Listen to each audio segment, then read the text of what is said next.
suicides a day in the military. 26 to 28 of our young men and women are committing suicide. That's including our veterans, guys that was in the military. People come up and say, you know, suicide prevention. That is a hoax. There's no way anybody can prevent suicide if they want to do suicides.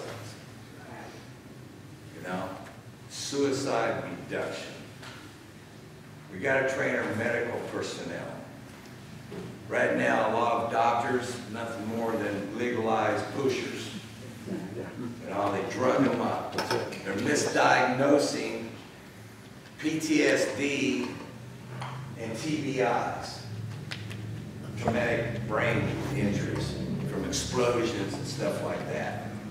Okay? They're getting them mixed up because all they train is out of the book. You know, they don't know. So I take counselors, take them down to Ranger School, I take them to SF training, I take them to military training, jump school, I take them out to units that's around there, and I sit there and let them watch where the troops basically come from. You know, interviews with troops, not the troops that have problems, but the troops to where they come from, basic training, AIT, jump school. Why do you go to jump school? Why do you go to Ranger School? Why do you go to SF school? Okay, so we work that. So that's what I've been doing. And when Bob Howard told me I had to do that, you know, I called him up one day. I found out he was in San Antonio Hospital there. He had pancreatic cancer. I called him up and I got a hold of the nurse and I said, well, tell Colonel Howard that Chief O'Neill called and says that send prayers for speedy recovery because we got a 12-mile rep march in 3 days. You know, and he kind of got a chuckle out of that. And his son calls me back up and says, hey, my dad wants to talk to you. I said, oh, shit. What did I say? Because that's one guy you didn't want to get your family changed. You know, I mean, he would chew you. Okay, up and down the other, you know. And he was old school. He would knock you out. He didn't care. He had a metal arm. You know, what are they going to do to him? You know, draft him, send him back to Vietnam, maybe these dog tags, you know. But his son calls me up. He says, my dad wants to talk to you. So I waited around. He calls me up. He goes, young Ranger, don't say a word. I made my amends with my maker. I'm in no pain. It's my time. But you, on the other hand, have been trained by some of the best combatants that this country's ever produced, and you took it to a higher level. And you do not have the right to take that to the grave with you. Get out there, get your story out there, and train the troops. And I said, but sir, he says, what did I tell you? You're on receive, I'm on transmit. Charlie Mike, continue the mission, he hung up. 3 days later, it was planting it. Yeah. And so that's why I got my book out. You know, I had direct orders, you know, from the colonel, you know, to continue the mission. Okay, Charlie Mike. So that's why I go out now. I'm trying to work with kids. I work with middle school kids, troubled kids, because I was a troubled kid. I fought everybody. I didn't care who they were. I fought in school. I got kicked out of school, you know, because I was always fighting, you know, because I was a mixed blood, you know, and it's a whole lot different running around as a mixed blood, Indian and white, than it is in blacks, okay? Because when I was in 3rd grade, my nickname was the nigger turned inside out. So, don't you think I fought? Anybody said anything to me, I didn't care who it was. I hit them. I fought. So I've been fighting ever since, you know, pretty much when I was a kid, ever since I can remember, I've been fighting. You know, and I keep fighting, and I'm fighting for this country, and I'm fighting for the people, we the people. I hear it everywhere. We always talk about we the people. Well, we got to educate our people. We got to get them out there. We got American people nowadays, we're so lazy and complacent. You know? As long as we get out of our air-conditioned house, to our air-conditioned car, to air-conditioned work, to air-conditioned bar or restaurant, back into an air-conditioned car, and back and plop our asses on a couch and drink beer and watch TV. As long as nobody bothers us, don't care. We don't care. We are the spoiledest people on earth. Yes. It's true. Because the ancestors, our ancestors fought and died to give us the freedom that we need. And now we've taken it to the other extreme, okay? I'm not a politician, and I don't believe in Republican, I don't believe in Democrats. I think they're all the same.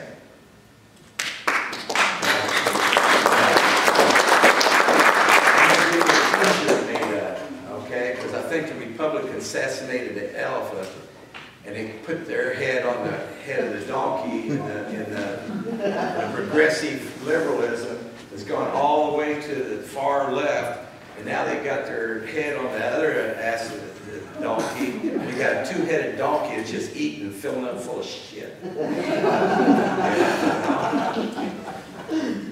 what are we going to do? You know, we just keep getting bigger and bigger and bigger.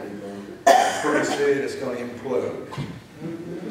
Okay, and that's what we're doing now. I swear that we should never, ever elect a lawyer to be a politician. I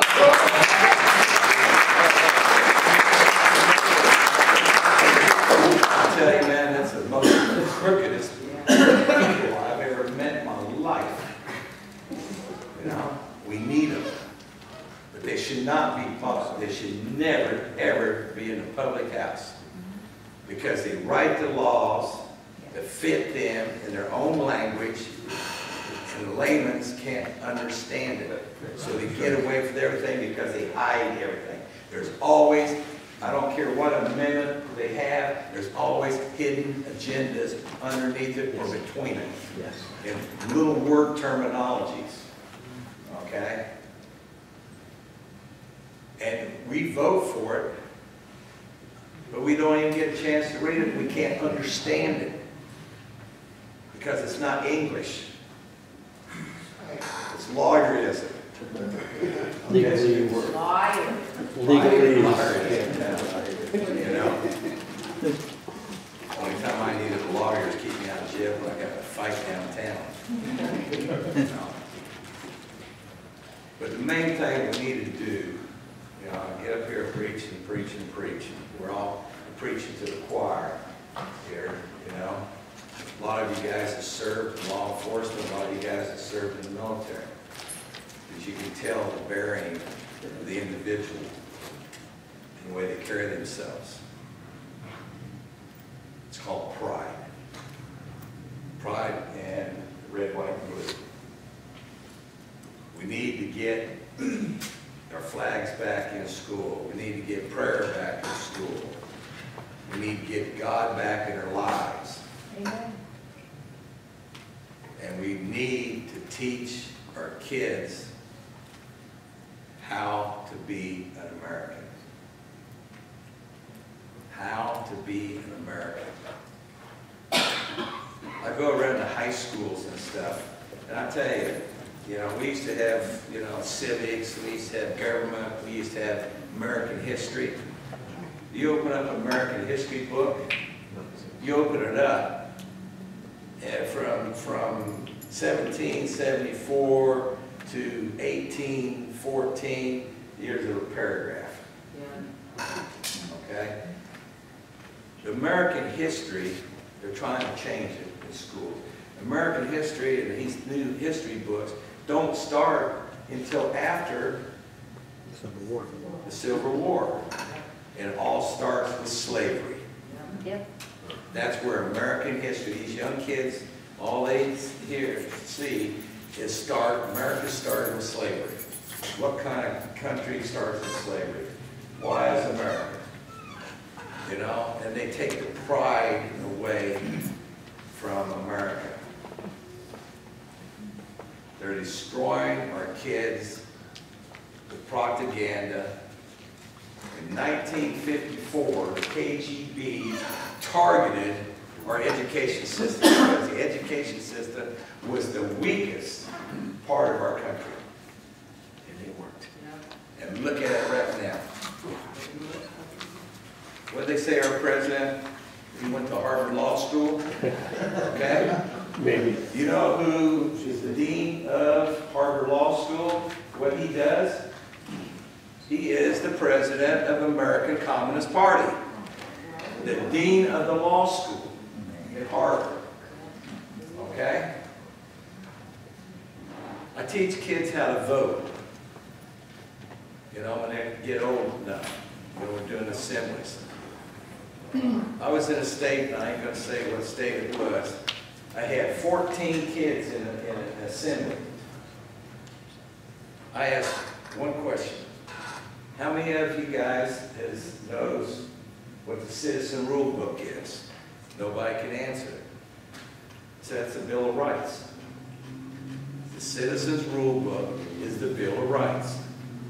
How many of you read the Constitution of the United States? Or doctrine? One person. He was a senior, and he was the commander of the ROTC, the junior ROTC. One. Even the teachers didn't even read it. Okay? Then I asked, who was the first president? 3 people out of 1,400 gave me the answer. 3 people out of 1,400 kids can tell me who was the first president of the United States. We do not teach history. They're trying to change the American history. They're trying to change. Anybody in here can tell me who the first socialist president we had?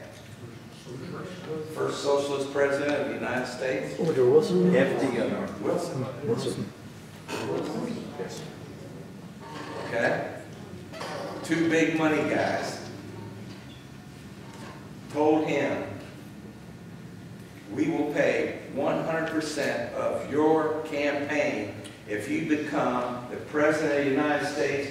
You will start the Federal Reserve Bank. The Federal Reserve Bank cannot be audited. It's off limits. Yes. And the 5 families gets pennies out of every tax dollar and every dollar that goes in there.